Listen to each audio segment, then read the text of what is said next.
This is a short tutorial that goes some way to explain how Russia was governed and led in the period of time in between the abdication of the Tsar in the March of 1917 right the way through to the October Revolution of the same year. During this period of time, Russia fell under the leadership of the Provisional Government in a system that was known as dual authority or dual power. It was known as dual because two different organizations or bodies were actually involved in the leadership of Russia during this time. On the one hand, you had the Provisional Government. This was seen as the remnants or the leftovers, if you like, of the Duma and the ruling and middle classes from Tsarist Russia. Then on the other hand, you had the Petrograd Soviet. This was an elected body formed as a result of each factory in Petrograd electing and sending a representative to sit on a committee in the Tauride Palace. Now, because of how the Petrograd Soviet was set up and the fact that representatives were elected, this gave the provisional government what we call democratic legitimacy. It could claim to represent the people, and therefore the provisional government really needed the support of the Petrograd Soviet. Also, the Petrograd Soviet issued what was known as Order Number 1. This claimed, and this said, that the Petrograd Soviet had authority over the army, and it resulted in the creation of soldiers' soviets. So different garrisons would again elect and send a representative to sit on the Petrograd Soviet Committee.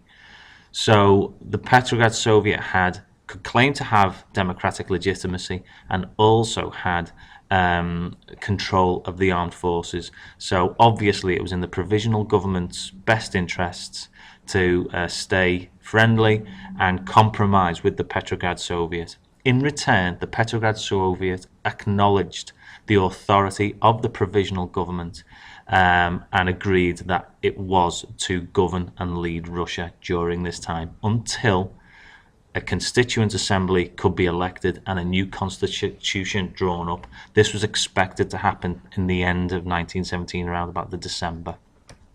We have two key players at this point. The first is Prince Lvov, the aristocrat, the former minister, and he became prime minister of the provisional government, which comprised mainly of liberal cadets and Octoberists, and as I say, was very much seen as the leftovers of the Duma. On the other hand, you had Alexander Kerensky. He was a particularly pivotal figure as he was the only socialist to sit on the provisional government, and he was also a member of the Petrograd Soviet, which was more radical and comprised of social revolutionaries and Mensheviks, but he was the only figure to sit on both bodies. This relationship between these two organizations has been seen as an uneasy compromise, and the provisional government were keen to placate and please the Petrograd Soviet so that it didn't push for a full redistribution of land and didn't push for full state control of industry. And as a result, it led to the provisional government agreeing to the vast majority of the Soviets' demands. These included civil liberties, the abolition of legal restrictions based on class, nationality or religion, the amnesty for political, military and religious prisoners, the abolition of capital punishment and exile, the appointment of individual judges, self-government in the army, and the right of the Petrograd garrison to retain weapons.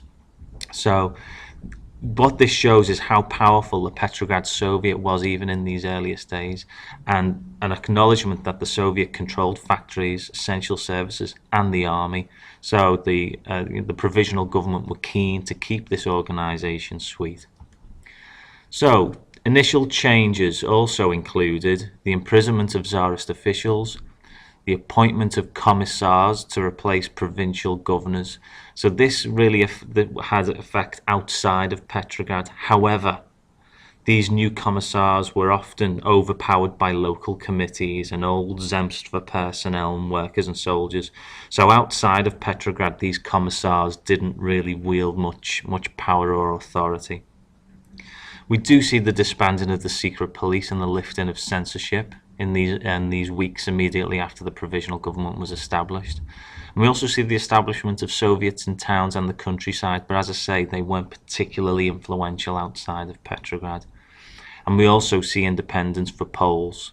But it was easy to say this because a lot of Poland was behind the German front line, so they didn't have any real influence there. Other nationalities were told to wait until a constituent assembly was going to be drafted up by the end of this year. So in a following tutorial, we will look at the reaction of various factions to these changes and to the provisional government as a whole.